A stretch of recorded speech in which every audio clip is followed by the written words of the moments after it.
আমি যখন খাটে যেতে চাই আমাকে বলে যাও পাক করে যাই ঘুমাও, নিচে একটাও মানুষ দেয় না। আমার থেকে ঠান্ডা নাহলে গরমে গুঞ্জিতে হয়। আমাকে খাবার দিতে বলে একটা তরকারি দে, দুটো করে ভাত দে। আমার খুবই ক্ষুধা লাগে, আমাকে তাও দেখতে পারে না কেউ। আমার আব্বা আম্মা মারা গেছে, আমার আব্বা আম্মা ছাড়া আমাকে কেউ দেখতে পারতো না।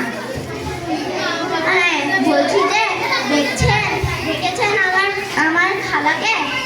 দেখিনি, আমাকে খুবই মারধর করে।